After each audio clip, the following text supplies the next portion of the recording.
మహాశివరాత్రి సందర్భంగా 11 రోజులు నిర్వహించుకుంటున్న ఈ శివధ్యాన లహరి ధ్యాన కార్యక్రమానికి అందరికీ నా హృదయపూర్వక స్వాగతం.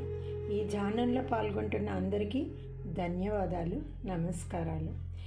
ఈరోజు 6వ రోజు శివానంద లహరిలోని 6వ శ్లోకంతో మనం ధ్యానం చేద్దాం. గత 5 రోజులుగా మనం ఆ మహాదేవుడి చైతన్యంతో, విశ్వ చైతన్యంతో ఏకం అవుతూ శివతత్వాన్ని అర్థం చేసుకుంటూ శివుడి యొక్క అనుభూతిని అంతరంగంలో పొందుతూ ఎంతో అద్భుతమైన ఆనందంతో ధ్యానం చేస్తున్నాం.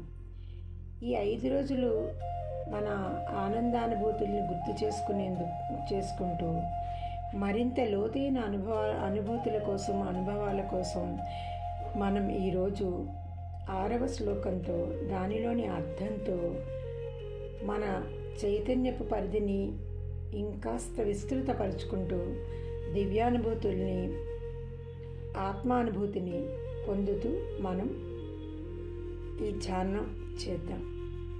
ముందుగా మనందరం ధ్యాన స్థితిలోకి వెళదాం. అందరూ ప్రశాంతంగా కూర్చోండి. సున్నితంగా కళ్ళు మూసుకోండి. రిలాక్స్డ్గా కూర్చోండి. ఏమాత్రము టెన్షన్ ఫీల్ అవ్వద్దు. ఏ ఆలోచనలు లేకుండా ఉండడానికి ప్రయత్నిస్తూ కూర్చోండి. చక్కగా స్పైన్ స్ట్రైట్గా పెట్టుకోండి. వెన్ను నిటారుగా ఉంటే విశ్వశక్తి మీలోకి నిరాటంకంగా ప్రవహిస్తుంది. మన వెన్ను యాంటీనా లాంటిది. మనలోకి చైతన్య ప్రవాహానికి అది సహకరిస్తుంది. అందుకని వెన్నును నిటారుగా పెట్టుకోండి. శ్వాస మీద దృష్టి పెట్టండి. మీరు నిరంతరం శ్వాసిస్తూనే ఉంటారు, కానీ ఎరుక లేకుండా. ధ్యానంలో మాత్రమే కేవలం ఎరుకతో శ్వాసిస్తారు. ఆ ఎరుకతో శ్వాసించినప్పుడే మనకి ఆ ఆత్మశక్తి యొక్క అనుభూతి కలుగుతుంది. మీరు తీసుకునే శ్వాసే మీ జీవశక్తి, ప్రాణశక్తి. సాధారణంగా మీరు తీసుకునే మీ శ్వాస జీవన క్రియలకు తోడ్పడుతుంది. కానీ దీర్ఘమైన శ్వాస అంటే నాభి వరకు, అంటే మణిపూర చక్రం వరకు తీసుకుంటే మీరు ఎంతో ప్రశాంతంగా ఉంటారు. ఒక్కసారి దీర్ఘంగా మణిపూర చక్రం వరకు తీసుకొని 10 కౌంట్ వరకు ఉంచండి. 1 2 3 4 5 6 7 8 9 10. ఇప్పుడు నెమ్మదిగా వదిలేయండి. చాలా స్లోగా వదిలేస్తున్నప్పుడు మీలో ఉన్న అన్ని శారీరక, మానసిక రుగ్మతలను వదిలేయండి.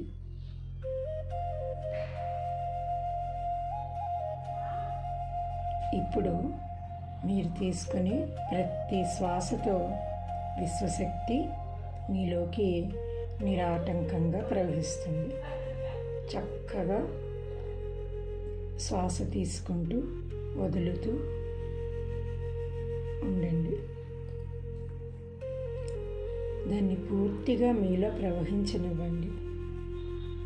కేవలం ఆ రాకపోకల మీద దృష్టిని ఉంచి ఆ విశ్వశక్తి ప్రవాహం మీలో అన్ని కణాలలో, ప్రతి నాడిలో ప్రవహిస్తుంది అనే భావనతో దాన్ని గమనించండి. శక్తి అంటే ఆదిపరాశక్తి. ఆమెని భావనాగమ్య అంటారు లలితా సహస్రనామాల్లో. ఆ శక్తి యొక్క గమనాన్ని, ఆమెని మనం భావనలో మాత్రమే పొందగలం. మీ నాడీ శుద్ధి, కణాల శుద్ధి అన్నీ అమ్మ నుంచి అందే శక్తితో జరుగుతుంది. దాన్ని పూర్తిగా అనుభవంలోకి తెచ్చుకోండి. అలా శ్వాస మీద దృష్టి ఉంచి మౌనంగా ఒక 3 నిమిషాలు అదే శ్వాసిస్తూ ఉండండి.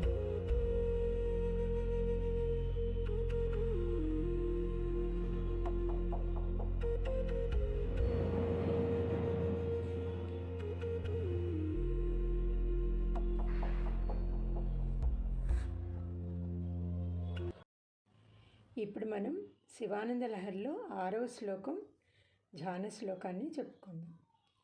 ఘటో వా మృత్పిండోప్యనురపి చ ధూమోగ్నిరచలః పటో వా తంతుర్వా పరిహరతి కిం ఘోరశమనం వృదా కంఠక్షోభం వహసి తరసా తర్కవచసాం పదాంభోజం శంభోర్భజ పరమసౌఖ్యం వ్రజసుధిః. క్లుప్తంగా దీని అర్థాన్ని చెప్పుకుందాం. ఒక తర్కశాస్త్ర పండితుడు ఉంటే ఆయన ఆ పాండిత్యానికి ఆయన ఏవేవో ఉపమానాలు చెప్తాడు. ఇది కొండని, మట్టి ముద్ద లాంటిదని, ఈ మట్టిలో కలిసిపోతుందని, అణువంతదని, ఈ విశ్వంలో అణువంత వాడినని, పొగని, అగ్నిని, పర్వతం అని, వస్త్రం అని రకరకాల తర్క శాస్త్ర పదాలలో అన్నీ ఉపయోగించి ఏవేవో చెప్తూ ఉంటారు మనకి. కానీ భయంకరమైన మృత్యువు వచ్చినప్పుడు ఆ తర్కాలు ఏవి కూడా అడ్డుకోలేవు. ఆ తీవ్రమైన తర్కాలన్నీ కూడా కంఠశోషణ కలిగిస్తే తప్పితే దానివల్ల ఉపయోగం ఏమీ లేదు. దాని బదులు ఆ శివుని పాదాలు పట్టుకొని ఆయన్ని ప్రార్థించి ఆ పరమోత్కృష్టమైన మోక్ష సామ్రాజ్యాన్ని అనుభవించవచ్చు. ఈ తర్కాలు ఏమీ చేయక్కర్లేదు. అచంచలమైన భక్తి, ప్రేమ, ఇంకా ఏం చెప్పుకున్నాం మనం? ప్రేమ, కృతజ్ఞత, సమర్పణ, ఈ మూడు ఉంటే శివుని పట్ల ఆ మోక్షాన్ని మనం ఈ తర్కాలేమీ, ఈ శాస్త్రాలేమీ నేర్చుకోక్కర్లేకుండానే తీసుకుంటాం అన్నమాట. ఆయన పాదపద్మాల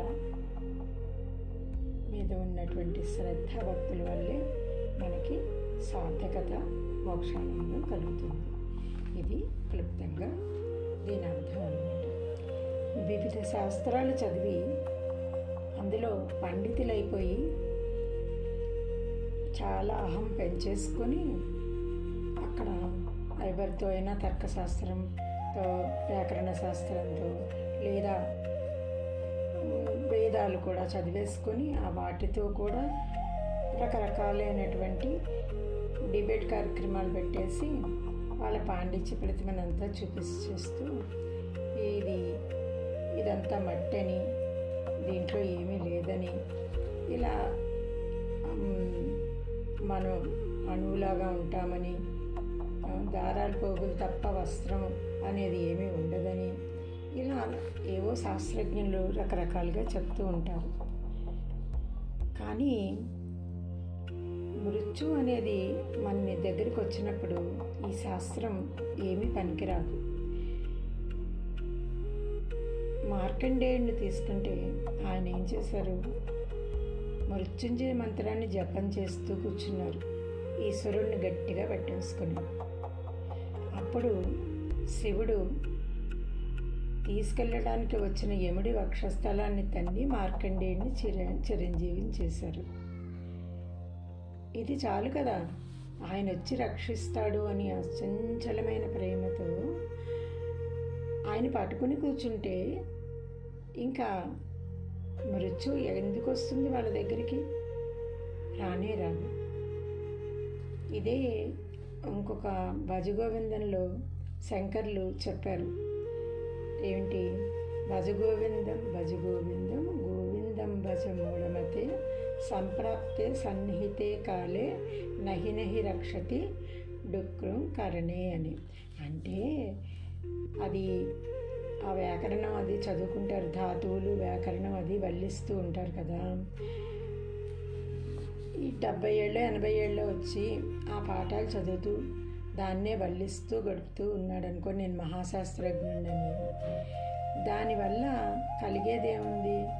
భజగోవిందం భజగోవిందం అని ఆయన పాదాలు పట్టుకుని లేదా ఆయన స్మరిస్తే సరిపోతుంది అని చెప్పారు.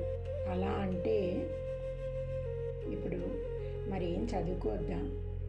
ఏ శాస్త్రాలు ఏ జ్ఞానము అక్కర్లేదా? అందరూ అలా దేవుణ్ణి స్మరిస్తూ కూర్చుంటే సరిపోతుందా అని అందరి అనుమానం వస్తుంది కదా మనకి. అయితే ఏ విద్య అయినా, అది వేదాంత విద్య అయినా, ఏ విద్య అయినా, ఆ విద్య ద్వారా ఆ వేదవేద్యుడైన పరమేశ్వరుణ్ణి తెలుసుకోవడానికి మాత్రమే ఆ విద్యని ఉపయోగించాలి. అంతేగాని దాన్ని తర్కశాస్త్రంగా వాదించటానికి, వాళ్ళ ప్రతిభా పాండిత్యాన్ని చూపించుకునేందుకు కాదనమాట. ఆ విద్య వాళ్ళకి ఎందుకు ఉపయోగపడాలి? ఈ జన్మలు ఎత్తుతూ పోతూ ఉండేదానికంటే ఈ జన్మని తుది జన్మగా చేసుకోవడానికి ఆ శాస్త్రాలు ఏ రకంగా ఉపయోగపడతాయి అనేది వాళ్ళు తెలుసుకోవడానికి వాళ్ళ పాండిత్యాన్ని, వాళ్ళకున్న జ్ఞానాన్ని ఉపయోగించాలి. అప్పుడు కంఠశోష మిగలకుండా చక్కగా ఉంటుంది. ఇప్పుడు మనకి ఆకలేస్తే అన్నం అన్నం అన్నం అని అరిచామనుకోండి, కంఠం పగిలేలాగా ఆకలి అయితే తీరుతుంది కదా. అలాగని మనకు వచ్చిన పాండిత్య ప్రతిభనంతా చూపించినంత మాత్రాన మనకి ఏ రకమైన మోక్షము రాదు. ఆ పాండిత్యాన్ని, ఆ పరమేశ్వరుణ్ణి తెలుసుకునేందుకు, ఆత్మజ్ఞానాన్ని తెలుసుకునేందుకు ఉపయోగిస్తే అప్పుడు ఈ జన్మ సార్థకమవుతుంది. అదే ఇందులో చెప్పారన్నమాట. అందుకే మెడిటేషన్లో లాజికల్ మైండ్ని ఉపయోగించద్దు అంటారు. ఇది అవుతుందా, అది అవదా, ఇది నిజమేనా, అది కాదా, ఇలాంటి సందేహాలు, అలా ఎలా అవుతుంది అనే తర్కాలు, ఇవన్నీ అనవసరమైన విషయాలు అన్నమాట. మనం స్వయంగా తెలుసుకోవాలి. ఆ ధ్యాన స్థితిలోకి వెళ్ళి ఈ అనుభవాల్ని పొందాలి. జ్ఞానంతో నేర్చుకున్నవి ధ్యానంతో తెలుసుకోవాలి. అది అప్పుడు మనకి, లేదా మహర్షులు, ధ్యానానుభవాలు పొందిన వాళ్ళు, ఆత్మసాక్షాత్కారాన్ని పొందిన వాళ్ళు, అటువంటి మునులు, ఋషులు చెప్పినవి నమ్మాలి. నమ్మి మనం ఆ దారిలో మనం ఆ జ్ఞానాన్ని తీసుకోవాలి. అలా తీసుకున్నప్పుడు మాత్రమే మనము పూర్తిగా అది సాధించగలుగుతాం.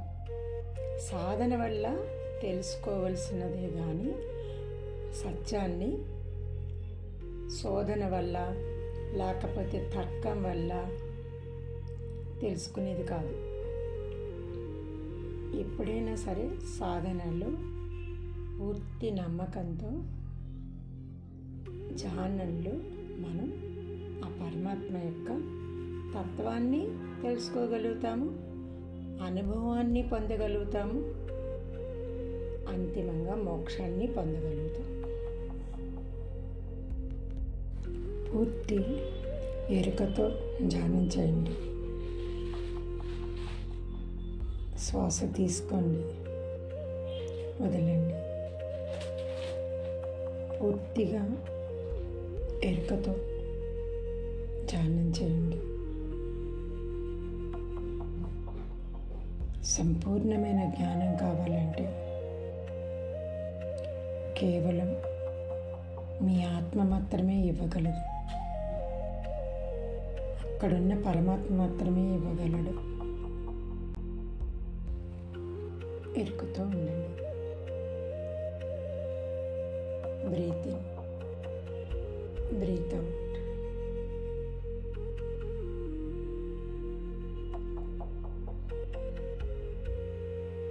సంపూర్ణమైన జ్ఞానం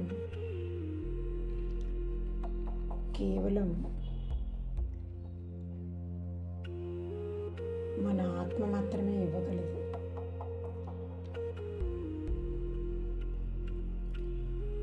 పుస్తకాల ద్వారా వచ్చే జ్ఞానం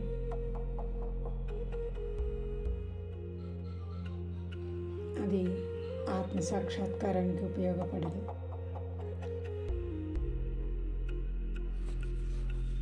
కేవలం దారి చూపించగలదు.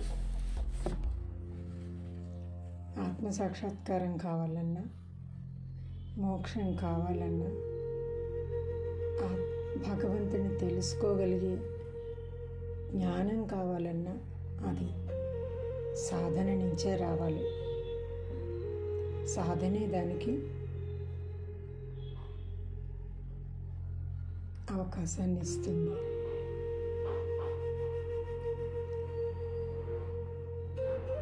దీన్ని సాధించటానికి మనం చెయ్యవలసింది ఒక్కటే, surrender to god or universe. మీ ఇష్టం. ప్రకృతి, నేచర్కి, అన్నింటికి సరెండర్ అవ్వండి. ఆ శక్తికి సరెండర్ అవ్వండి. ఆ చైతన్యానికి సరెండర్ అవ్వండి.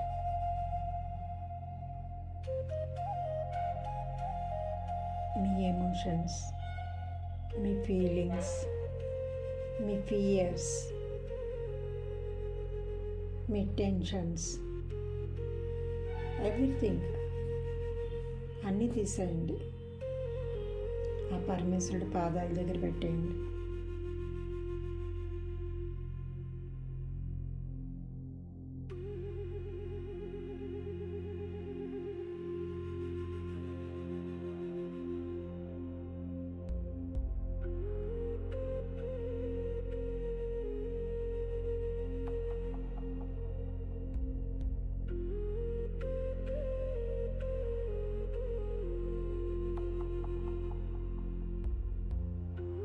నేను భగవంతుడితో అనుసంధానమై ఉన్నాను అని మీకు మీరు బలంగా చెప్పుకోండి.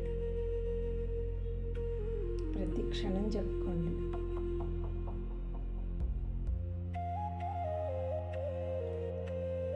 అస్సలు సందేహించద్దు.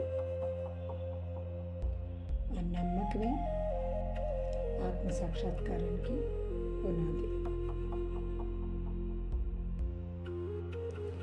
ఆ బ్రహ్మ భువనాల్లోకాః పునరావర్తినోర్జున మాముప్యేత్యతు కౌంతేయ పునర్జన్మ న విద్యతే. ఇది గీతలో శ్రీకృష్ణ పరమాత్మ అర్జునుడికి చెప్తారన్నమాట.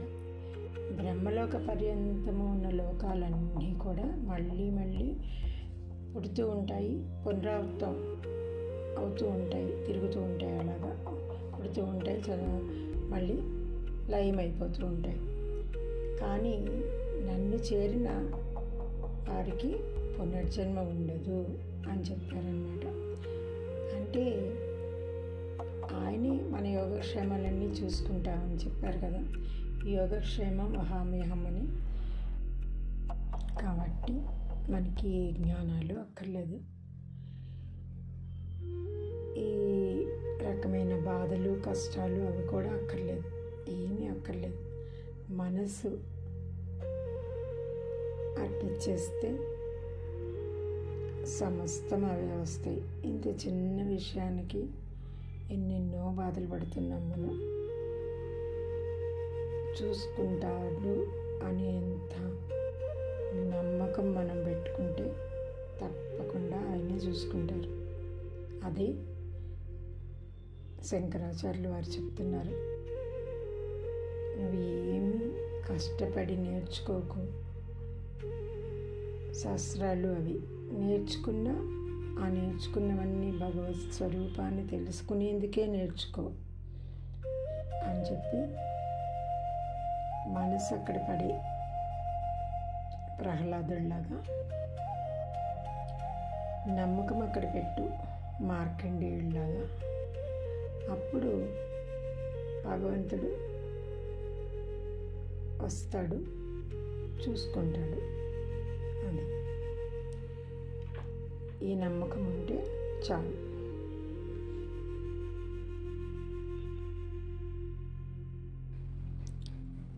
నెమ్మదిగా ఎరుకలోకి రండి. వాస్తవంలోకి వద్దాం. నెమ్మదిగా బ్రీత్ చేయండి. Breathe out, breathe in, breathe out, breathe in. నెమ్మదిగా ధ్యాన స్థితి నుంచి కొద్దిగా బయటకు వాస్తవంలోకి కొంచెం కొంచెంగా రండి. రాలేని వాళ్ళు రావద్దు, అక్కడే ఉండిపోండి, అలాగే ఉండండి. రాగలిగిన వాళ్ళు మాత్రమే రండి. జాగ్రత్తగా నెమ్మదిగా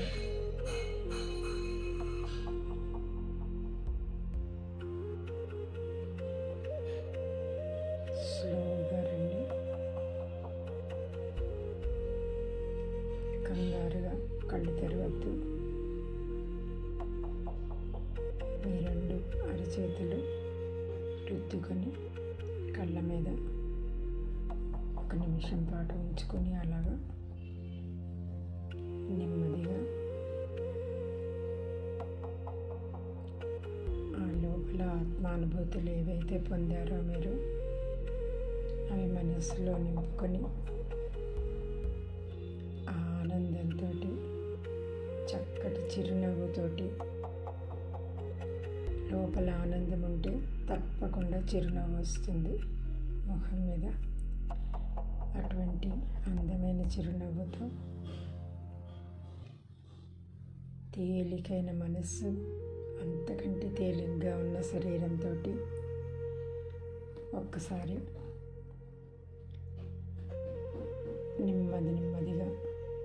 నెమ్మదిగా కళ్ళు తెరవండి.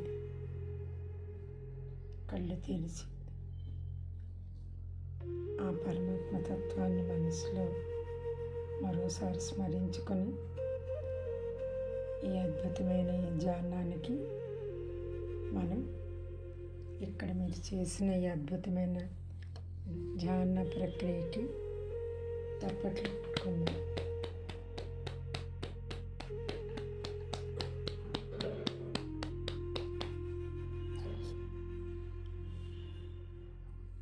చాలా సంతోషం, చాలా హ్యాపీగా ఉంది. చక్కటి ధ్యానం చేశారు మీరందరూ. మీ అందరికీ కూడా ధన్యవాదాలు.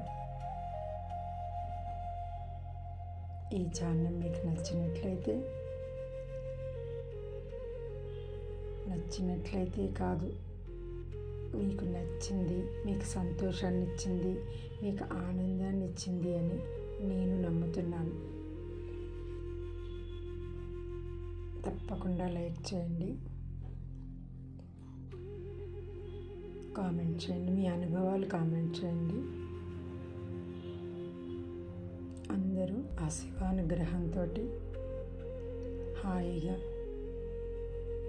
సుఖశాంతులతో చక్కగా ఉండాలని మనస్ఫూర్తిగా కోరుకుంటున్నాను. అందరికీ నా ధన్యవాదాలు.